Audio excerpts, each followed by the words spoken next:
What if some of the most popular advice about productivity and meaningful work is actually wrong? Welcome to Meaningful Work Matters. I'm Andrew Soren. Today, I'm joined by Dr. Rodney Schmaltz, a professor of psychology at MacEwan University in Edmonton, whose research sits at a fascinating intersection. Rod studies both how people thrive at work and why people believe things that aren't backed by science. In this conversation, Rod brings that evidence-based lens to some of the biggest myths about work and productivity. And he introduces us to a set of research-backed rules that might just change how you structure your day and how you find meaning in it. Let's dive in.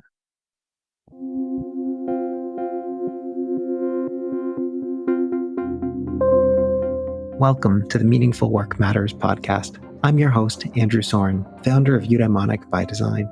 On this podcast, we'll dive into the world of meaningful work, explore its complexities, and examine its impact on people and the organizations they're a part of.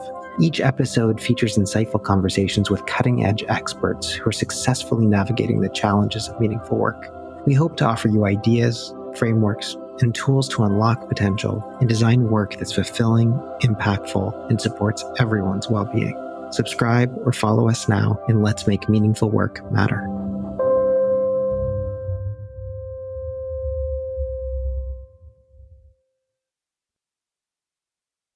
Rodney Schmaltz, welcome to Meaningful Work Matters. It is a pleasure to be able to have you.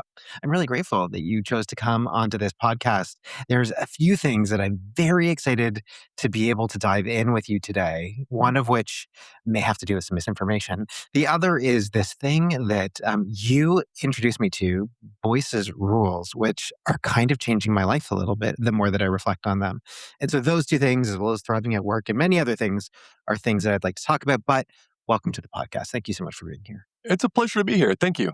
Maybe you can just start by telling listeners a little bit about what you do. Who are you?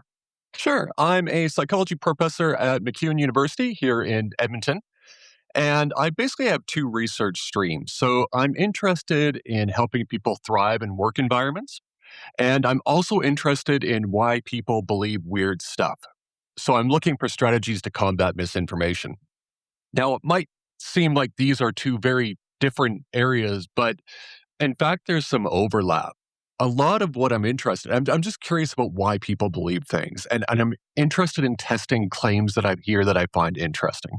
So if somebody says that they've seen a ghost, I'm curious, well, what did you actually see? What's really going on there? And when I hear claims about things like productivity, things like, if you get up every day at 4 a.m., you're going to be successful. Like, really? Is that true? Is there evidence for that? So what it really is, it's kind of an evidence-based approach to looking at claims and seeing what's real and what's not, or at least trying to determine as best we can. Okay, well, that makes me all sorts of curious about what misinformation there might be out there about things like meaningful work. But before we get in there, I'm curious, what do you think makes your work meaningful? What do you believe makes your work meaningful, Rod? There's a lot. I work a lot with students. So there's all this great work in psychology. I'm trying to show them how to apply this to the real world. And I think one of the problems that students have, and I certainly know I did when I was an undergraduate student, is that you'd hear these theories and then they would just kind of drift into the ether post-exam. So I actually developed a course called The Science of Work. It's probably the wrong name. I think meaning in work or how to have a good day is really what it should be called. But I was trying to get something that kind of encapsulated everything I was doing. So it's very much an evidence-based approach. And really what that course is about is looking at some of the best strategies to have a good day at work. Because if you have a bad day at work and there's no meaning in work, it's hard to flip the switch and go home and then everything's better. So we spend a lot of time at work. And students don't really know how to apply a lot of the things that they're learning, or some don't know how to apply what they're learning and really incorporate it into the day-to-day. So I put the focus around work, but I tell my students on day one, this is really a course about how to have a good day. So that's where a lot of the meaning comes in. So I can develop these types of courses. I've developed another course on misinformation and pseudoscience, so I can help people become better consumers of information. So it's not just combating pseudoscience, it's when you're confronted with any type of information, how do you tell if it's good or bad? And we do all kinds of interesting things there. So we go on ghost hunts and all kinds of unusual stuff just to drive home these ideas and really get people thinking a little bit differently about how they think. What do you think are some of the biggest myths or misinformation that floats around there about what meaningful work is? There's a range. We can start with the silly and then go to the perhaps more accepted. So you can go to the extremes. There was one example of something called Quantum Man, and that was downloadable medicine. It's not available anymore, fortunately. But the idea was you would give them money and you would download something. And since it's medicine, it would come across your screen and then would help you in all kinds of things. It could cure anything, but could also give you energy and help you at work and so on. It was absolutely preposterous. I thought it was actually a spoof, but a well done spoof. But I dug far enough until I could give them my credit card, and then I stopped. And it was not a spoof; it was real. So there's some silly stuff like that. But even the example I used earlier, the idea that if we get up at 4 a.m., we're going to thrive. Well, some people will, but some won't. So those rules that seem hard and fast, I don't think a lot of them, they're not wrong for everyone, but I don't think there's a universal truth behind some of them. And what I'm interested in is how do we test them? How do we see if that's accurate or not? Even the idea, we all have the same 24 hours. Well, that's not really true. I mean, somebody who has a few kids has a very different 24 hours than somebody who doesn't. So the problem with those types of ideas, I think people get really frustrated. It's like, okay, we all have the same 24 hours, but I feel like I'm not getting anything done. I'm not finding meaning. It's because some of those strategies for somebody who is maybe single and just starting their career might be very different than somebody who's, midway through their career, they have a family. You're going to need different strategies. And that's what I'm really interested in is how do we look at what strategies work? How do we adapt them and then experiment with them? Okay, I have one myth busting question that I'm curious about. We'll start here, and I guess that is if I want to be productive, I need to work really really hard. I need to do these intense bursts. I need to get things done, and that's going to be the thing that's going to allow me to be successful. True, false? Where do we land? I would say mostly false. Of Okay. course, we need to put in a lot of effort. One of the things I do, I've been interested in this for a long time. Really, where I got started interested or where the interest came in productivity was when I was in grad school. I read about Wilhelm Wundt, and he was the founder of experimental psychology and did all these great things in psychology. One of the things I came across is that in his lifetime, he published 53,000 pages. At the time, I'd done about two, and I was like, okay, how did he get there?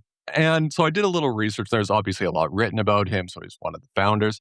And his days were quite pleasant. So in the morning, he would read and write. In the afternoon, he'd go to the lab.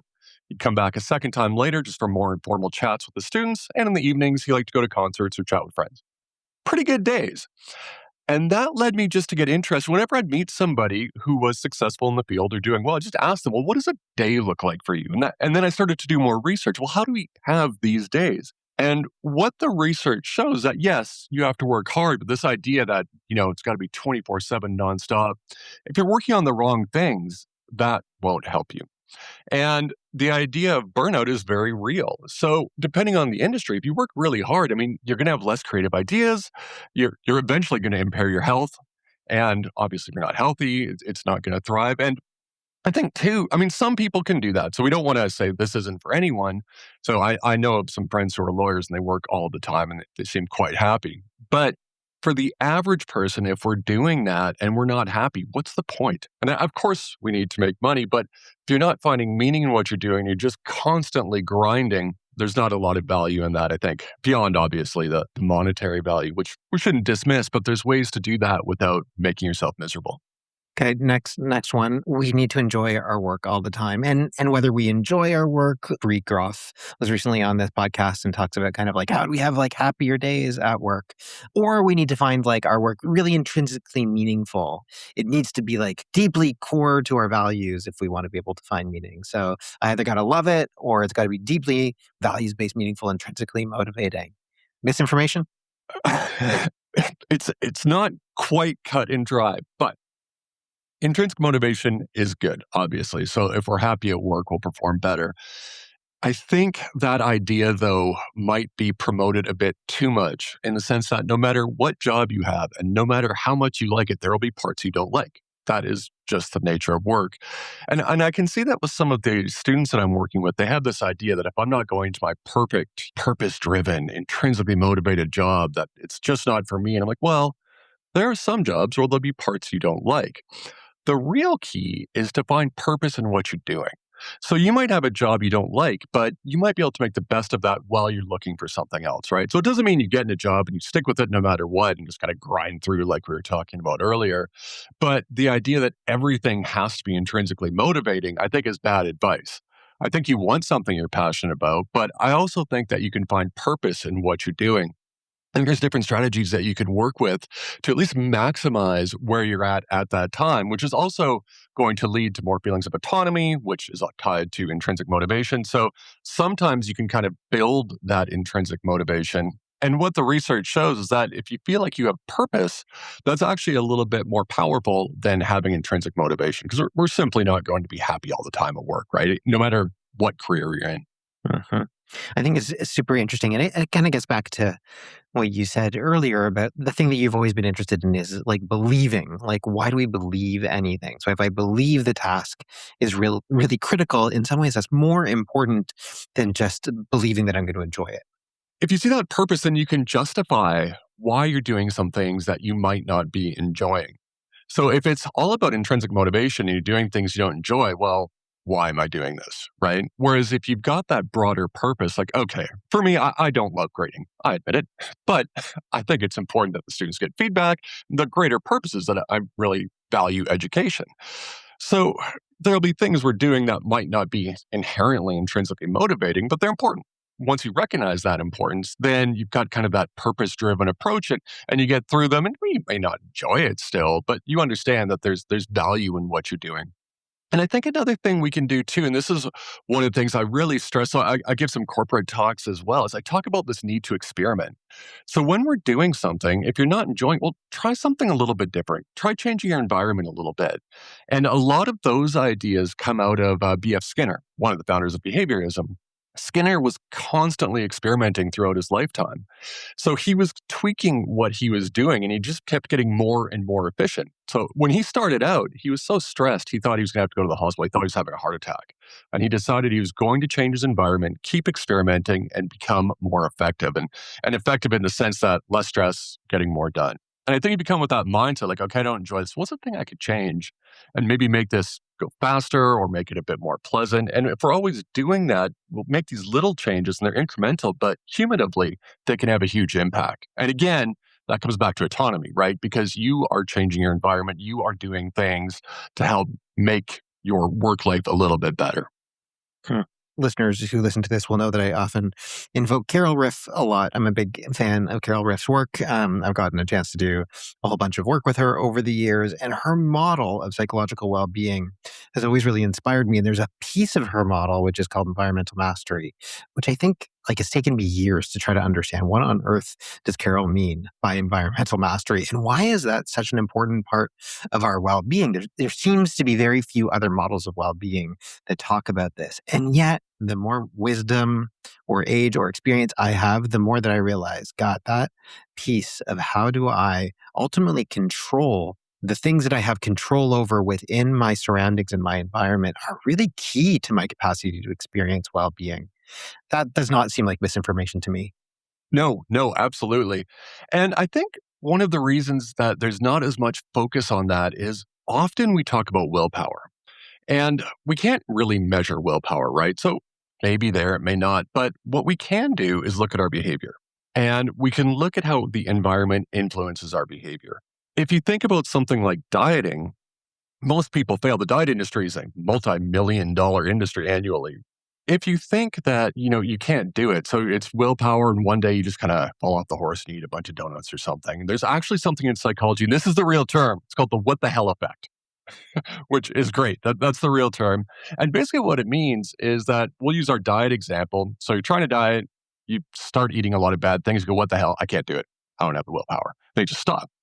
Whereas if you take it from more kind of an engineering your environment perspective, you can say, okay, that didn't work. What am I going to do differently? And in the dieting example is an easy one. So if I have donuts at home, I like them. So I'm not going to have them at home. It has nothing to do with willpower. If you get home and all you have is healthy food and you're hungry, and it's healthy food that you relatively enjoy, you will eat that food. That's way easier than just trying to, use willpower. And I'm not going to do it because when we're tired or we're stressed, willpower disappears. But if our environment is set up in such a way that when we're tired and stressed, we're still going to be more likely to do the right thing, then we've got a fighting chance. Let's dive into this question of like, what are the things within our environment that we can control? And to do this, I want to walk into this thing called Boice's rules, which you introduced me to. And so, who on earth is Boice and what were his rules? Robert Boice was an academic, and he was studying other academics who were having problems primarily with procrastination in writing. Academia is a great place to study procrastination because a lot of our deadlines are really far off. There's nothing immediate we have to do, usually, unless you're teaching a class, of course, but your days are functionally open for the most part. So, academics often have a hard time getting writing done. And he studied those that were successful, and he ran workshops for those that weren't and studied them as well. And by successful, I don't mean necessarily just publishing a lot, but they were relaxed. They were enjoying what they were doing. They were having more creative ideas, those types of things. And that's how he was defining success more broadly. Out of all of this research, and again, it's all evidence-based, he came up with these rules. I'll just go over a few of them that they're really valuable. So he put all of his focus on academics, which is why I think most people don't know about it. And when he wrote about them, he really didn't write for the public. So as an example, one of his books was called Advice for New Faculty. And it perfectly listed out his rules, but he wouldn't go beyond new faculty. The rules generally is much, much broader than that. So I'm actually working with a colleague of mine, Rickard Unstrom, in the School of Business here. We're going to publish a paper just talking about how these rules could apply to management and so on. So one of his first rules, and I think this is one that everybody can use, is called wait. What he said is that when you start your day, think about how you start. Do you jump into email, return some calls, and then off you go? Because that's going to lead to a stressful day. You've set the tone of stress. Because when you open email, for the most part, it's not pleasant. He found that people who are successful, and again, people who got a lot done and people who are relaxed, what they did is they had a period of waiting. So they would do some reading about what was important for them. So he was looking at academics, they might read a paper. I would recommend like a trade journal if you're more in a business type environment. So you've got the mindset now, okay, you're thinking broadly, big picture. Then he would recommend some meditation. And what he said is that that's what people are doing. Now, I know the literature on meditation. It's overwhelmingly positive, but I'm just not a good meditator. So what I do, and I have to set a timer. I set a timer for 2 minutes. I take a couple deep breaths. I decide what the next most important thing I have to do is, and then I go do that thing. When people are busy, they say, I don't have time to wait. But this whole procedure takes 10 minutes. If you have more time, you can read more, but 5-10 minutes, and then you ease into the most important thing. Then, in a half hour, an hour, then you check your email. So you've set the tone for the day now. And what you'll find, just this little change is going to change your mindset for the entire day. And once you start doing this, there'll be some days where you won't do it. You'll forget or you feel too busy. You got to avoid that. What the hell? If that, come back to it, try it again. And you'll find that over time, you just feel way better when you do this. Small change, but an important one. Okay, so then continuing on the waiting one, I know that like another one, which he calls active waiting, is all about, I guess, taking bites of the elephant. That would be the way that I would describe it. But like, how would you articulate it? Yeah, it's a little bit more specific. What he said is that when we have those small gaps in the day, say 10 minutes, what a lot of people will do is fill it with something that is not particularly valuable. His work is quite a bit older. It was written in the early 90s, late 80s, early 90s. But now, if people have 10 minutes, they'll check their email, they might go on social media. But imagine if you use those 10 minutes to actually work on something that was important. And what he found is that people who are successful use those 10-minute blocks effectively. And I'm not saying you shouldn't take breaks. If you're taking a break, take a break. But if you're at work and you've got that 10-minute gap, use it. Even if it's just, say you've got a major project coming up, jot a few ideas down. I mean, it ties into one of his other rules, which is begin early. Because for difficult tasks, we don't feel ready, but we'll never feel ready. It's a difficult task, right? If we felt ready, it wouldn't be difficult. So that active waiting ties into it in that sense. So you've got a major project that's a month down the road. You're like, okay, I'll get to it. I'm just not ready. But you've got 10 minutes. Well, why don't I sketch out what the next step is? Now, you're not going to get that much done in that 10 minutes, but imagine every 10 minutes you do that, every 10-minute gap you have, I should say. Cumulatively, we have this massive impact again. And the other thing too is that your ideas stay a bit fresher because you're thinking about things, right? So rather than just going back to email, now you're generating ideas. So when you're going to start proper and actually, okay, I'm sitting down and working on this, you've actually already done a lot of work in the sense that you've thought about it, you know what you have to do, you know where you have to go.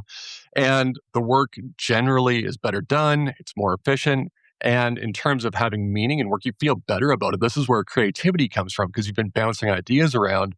Whereas if you've got 48 hours to complete this major task, there's no creativity. There's not a lot of fun. You just push through as hard as you can, and that's not where we want to be. He's got another rule that is about working in brief daily sessions. And I'm curious about that. And I'm also curious because I feel like there's so much that I've read about things like deep work, Cal Newport's work, where it's like, it seems in contrast to this idea of like working in sporadic, fits and starts. Boyce did quite a bit of work on this, looking at people who are struggling with writing. So again, he was looking at academics, and I'll use writing as an example, but I really think this applies to any major project where you've got bits and pieces to do. It doesn't go against what Newport was doing. You can still have these brief daily sessions and they could be considered deep work. You're just breaking it up maybe a little more than Newport proposed. I'll give you an example. Boyce did some work where he took writers that were struggling, they were procrastinating, they weren't getting anything done. And he had some of them set time aside every day, and they were told, don't write anything, just try to think of ideas, just try to get some creative research ideas. He took another group of writers and told them, you need to write every day, set time aside to write every day, 30 to 60 minutes, but only write if you're inspired. And then the third group were told, you have to write every day for 30 minutes. The group that were told not to write did not write. They wrote an average of zero point 0.2 pages per day. The group that were told, set time aside to write, but wait for inspiration, they didn't do much better. They did around 0.9 pages per day. The group that had to work every day, just for half an hour, they were averaging about 3 pages per day. A huge difference. Maybe more importantly, creativity changed as well. So when people were told, just set this time aside and try to be creative, they had one creative idea per week. It was subjective self-reports. They said they had one creative idea. People that were told to set time aside and write, but only when inspired, they did a little better. They had one creative idea every 2 days. But the people that were forced to write every day, they had one idea every day. More creativity, they got more done. I like Newport's idea of setting the time aside for deep work, but a couple things. One is we're never going to have a 2-hour block functionally.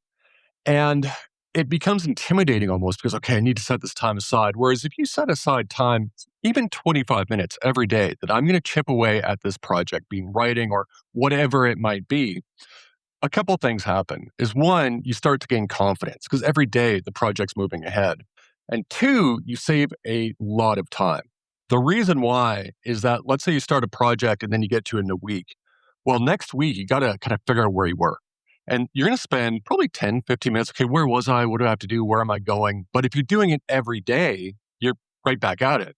And the other thing that happens, why I think the creative ideas are there, is that you start to notice things that relate to the project because it's top of mind. So you can still have that deep work, but I think you can block it in ways that really advance specific projects. And for some people, having, 2 or 3 hours of deep work, that'd be fantastic. But I think for most of us, we just don't have those blocks. I like that. It connects back to some of the earlier rules about this idea that in some ways it's very helpful to just let things percolate in the background and just kind of have them always on the back burner. It allows for that creativity to be more emergent when you have those blocks and use them very deliberately.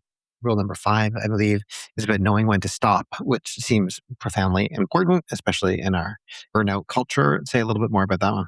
Sure. I can refer to Newport again here. So we'll take a little bit of Newport's work and we'll tie it back to Boice. So Newport proposed a shutdown ritual at the end of the day, and that's great advice. So when you're going to stop at the end of the day, actually stop, but you need to have that cognitive closure. So there'll be things you haven't completed, decide when they're going to be done, but that's it. You don't look at anything anymore. And there's all sorts of research showing there's a lot of benefit to this. So it allows us, again, to have that creativity. So in the sense that we can kind of just block things away, now we can think about something else. And that's where ideas come from, right? Whereas if we're constantly under stress and constantly worried about when we're going to get things done, that doesn't facilitate creativity. Boice was a little more narrow in the way he framed it in that, let's say you have a meeting at 1 o'clock. What he would say is that it's a bad idea to work on something else till 12:55 because you're going to run into the meeting. You're thinking about what you're just working on. You're probably stressed. The tone for the meeting obviously is not good because people can feel that you're not in a good headspace, and things just don't work that well. So knowing when to stop would be something like, if I have a meeting at 1 at 12:45, I'm stopping what I'm doing. I'm going to go for a walk. I'm going to think about what needs to happen in this meeting, and then I'm going to stroll into that meeting. And you don't treat it like, well, okay, if I have the time, your meeting at 1 starts at 12:45 for you. People who are busy, which is most of us, right, would say, I don't have that 15 minutes. But again, if you think about it big picture, you're wasting a lot of that meeting time because you're trying to wrap your head around where you need to be and what you're doing now. It's only 15 minutes. The meeting gets better.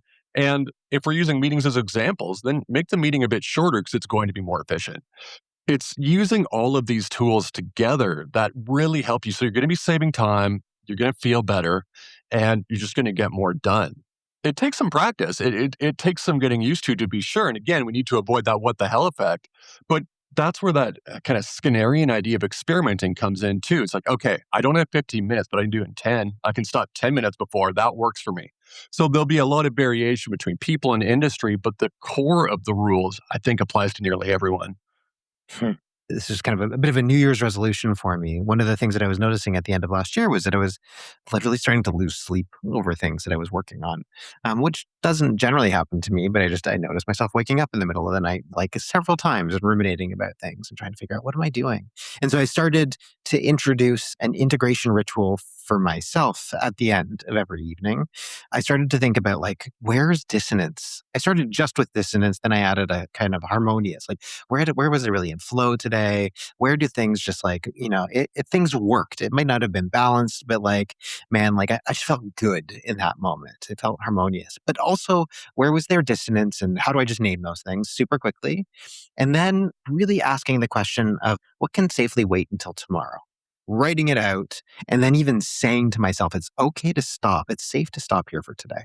And just like literally saying those words out loud becomes a bit of a ritual. And it's extraordinary. Like I can tell the difference between like the days that I do it and the days that I don't in terms of my capacity to just literally stop. Absolutely. And in terms of sleep, there's actually research supporting exactly what you're saying. There's some research looking at people who had a hard time getting to sleep, and it was because of stress. And what researchers did is they assigned some people to write down what was bothering them, but then another group to write down what's bothering you and when are you going to do it. The Hmm. people who did that fell asleep much faster than those who just wrote down their problem. So it's almost exactly what you're saying. Okay, here's what I need to do. Here's when I'm going to do it. It gives you that cognitive closure. So it ties into that Boicean idea of stopping as well. And I like the idea too. At the end of the day, that's a nice part of your shutdown ritual is just a quick reflection. It has to be short. If it's Has to be going to be short. 15 minutes, you won't do it. But if it's 2 minutes, like what went well, what didn't, what could I change? And I think that's always the key. It's not just we're writing a diary. Okay, here's what happened. What can I change? What will I do differently next time? And it's not like I'll try harder. That doesn't mean anything. Okay, I'm going to start earlier. I'm going to change this in my office. I'm going to go analog instead of digital, but it has to be tangible behaviors that can change. And as we experiment with those behaviors, then things just keep getting better and better. Let's go to rule number 6, which I'm just going to refer to as rule number 6. It's the like meta rule of all the rules. Help us understand what's rule number 6. Rule number 6 is nihil nimus, and I hope I'm pronouncing that right. I've only ever read it. I have not heard it, so I I was apologize. going to let you do it. I wasn't going to do it. The idea is everything in moderation. So he said that if people binge work, which is very, very common, you get these dizzying highs and lows. So you get this real high that you've managed to get the thing done, but then you crash. And the problem with binge work, as he pointed out in his research, is that once you've started binge working, you really get into trouble because you binge work on one project, another project falls behind, then you binge work on that. It's just this endless loop. And there's all sorts of negative health implications and psychological implications. Stress goes up, of course. So he's saying if we take everything in moderation, we're not going to get those dizzying highs and lows. Instead, you're working brief daily sessions, you're easing into the day. And he said it was really important to moderate emotions. So we can't become over attached to our job. And that was actually 2 separate rules: is moderating emotions, becoming over attached. When we get feedback and criticism, of course we're going to have that physiological reaction. But again, if we think about it kind of in more behavioral terms, we can prepare for that. We know when there's a chance we're going to get that. How are we going to react? How do we step back? It doesn't feel good still, but it's that moderation in everything we do. Every industry, you're going to receive feedback. I mean, I'm a professor, so we get feedback every term from students, the student evaluations. And I had one year. It was 3 words. It just said, "I hate you." That's it. No, that not particularly prescriptive in how to change my behavior. Not very constructive. Not very No, it was constructive. not. It was not constructive. And what was weird, it was just a period, no exclamation point. Just it was just a statement. Wasn't out of anger. Just to be clear. Fortunately, the vast majority of the rest were very, very good. But you've got to be able to deal with that sort of thing, right? And who knows? Maybe that person was having a bad day, and it happens, or maybe it just wasn't a class for them. But when you get that type of feedback, you have to kind of be mentally prepared, like, okay, that's fine. I'm not going to let those sorts of things bother me. And you even see it in workplaces. When there's a lot of workplace gossip, that's because people are unhappy. And workplace gossip, we know there's all sorts of literature on that just is a disaster. It starts at an individual level. It's because people aren't happy in what they're doing. And who knows why? It could be things at home and so on. But if you think about this in that nihil nimus kind of approach, everything in moderation, you take these rules. If your work environment's getting better and you're making it better and you're working towards making it better, that's where that meaning comes in. And that's where things like these strong emotional reactions, they start to go down. Ideas like gossip, you just kind of don't have time for it anymore because you're working on yourself, on how to make these things better. And just like Skinner did, he experimented throughout his life. It's not like you'll get to a point where it's perfect. You always get a little better, but it comes back to autonomy. You are in charge of just getting a little better. So even, again, going back to one of the earlier things you said about just working hard, or, what about if you're in an environment you don't like? You mean an environment you don't like, but you're making it the best you can until you can move on to something else. We have 6 rules. I'm just going to try to recap them. You can correct me if I get them wrong. The first one is wait, just pause and reflect before you get started at the beginning of the day. 2 is like in those moments where you just need like a downtime, use those for something active. Yes. 3 is begin even before you're ready to do so. Just get started. It's the Yep. thing that's super important. 4, just do it. Just on a daily basis, create the space for these daily sessions where you're just doing it. Even if you don't know, even if you don't want to, it's just like you're spending that time chunking it out and getting things done. Number 5, know when to stop. It's important to be able to have these kind of rituals that actually wrap things up and shut things down. And then the last one, rule number 6, everything in moderation. We need to know that to use Aristotle's terms, we need to live in the golden mean of things. That is very important to be able to just get things through the day. That's How do you do? basic. He expanded the rules a bit. I believe he actually had 9. For the work we were doing, we condensed them and took them to where we think would be most applicable to people outside of academia. And I think Nihil Nimus encapsulated some of his rules. So again, he had some moderate emotions and things like that. Whereas I think Nihil Nimus really covers a lot of that. Those would be the core rules that I think the average person across nearly any industry can apply. And the evidence shows, at least in this academic setting, that it's highly effective. I guess one question that I have around these kinds of rules, you grounded this in autonomy, which feels like the right place to ground this, whether it's environmental mastery, whether it's autonomy, it's the things that I feel like I have control over how I do the day. And I also feel like we are often in contexts where there's a lot of stuff outside of our control. So is this just personal life hack stuff, or is there a responsibility for organizations or managers of people to try to craft work around this? And I'm asking that in a very closed-ended way because I think that there's a right answer, but I'm kind of curious what you think. I think it's the responsibility of management to let people know how to go about doing this. So it's not that there's one thing that's going to work for everyone. These rules are relatively broad and everybody can apply them differently. But if you understand them, then you can start to work with them, use that experimentation, and that's how things are going to improve. So I hesitate to use hacks because you see a lot of those kind of life hacks do this and things get better. Maybe, maybe not. But again, we're looking at something evidence-based. We're looking at something, especially for knowledge work. This applies really, really well. I gave a talk once and there was a police officer there and that didn't apply as well to him, but the basic tenets were still there because he said, look, I can't block off 20 minutes a day. If something happens, I got to go. But he could see how you have these active waiting periods and even easing into the day, those types of things. So across industries, you'll change. So that's why I hesitate to use like, okay, this is a hack, do this, and you're in good shape. But if you have the basic principles, then experiment and adapt them to what works best for you, and then keep experimenting and keep using them. And that's where that autonomy comes from. Yeah, it also feels like there really is a role for autonomy support here, right? Which would be, I guess, the way within self-determination theory, we might think about the role of a manager. So if I'm a manager, how can I help my direct reports do these things? The biggest thing is to let them know about it. I Mm, don't think anyone really understands these rules or have heard of them, and nor should you have. It's right. older research public that was just primarily aimed at academics. It's completely understandable.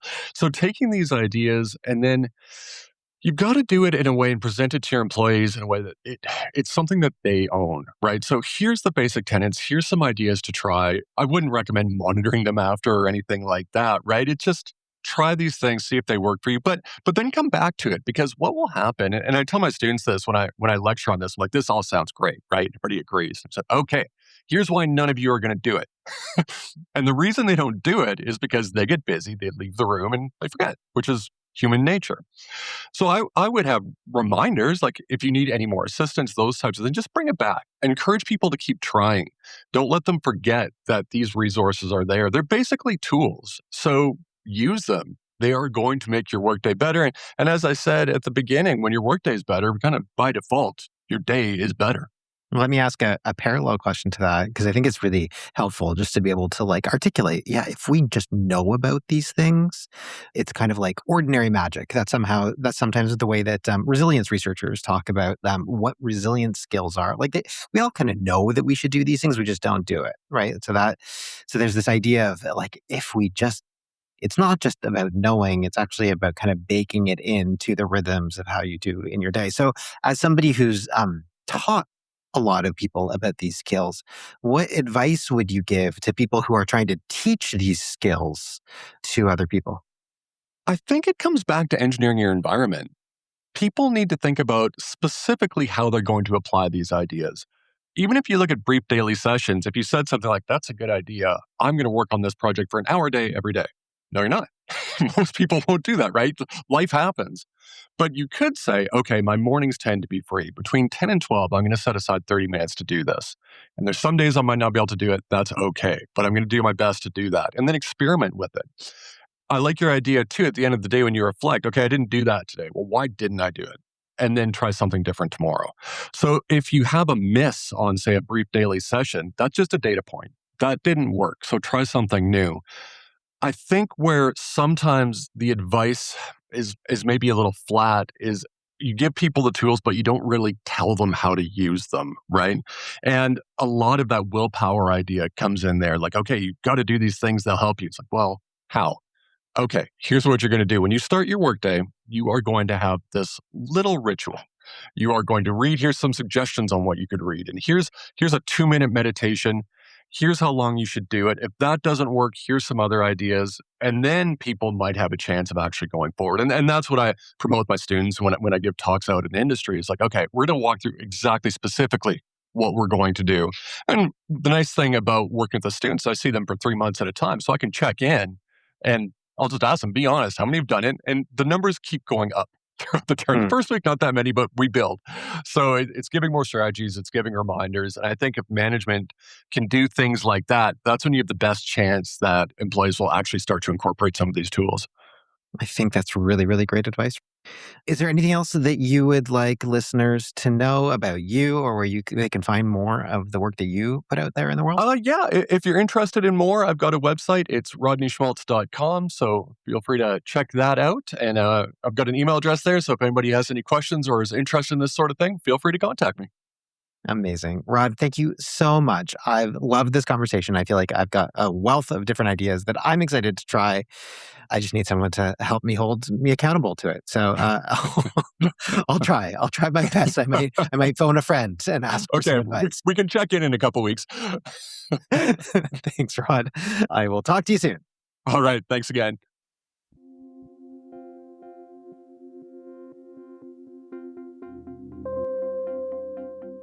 Thank you for joining us for another episode of Meaningful Work Matters. If you haven't already done so, be sure to subscribe to our podcast on your favorite platform. And if this episode resonated with you, please take a moment to leave us a review. Your feedback helps us make this podcast better and reach more listeners. You can connect with me, Andrew Soren, on LinkedIn, or visit www.eubd.ca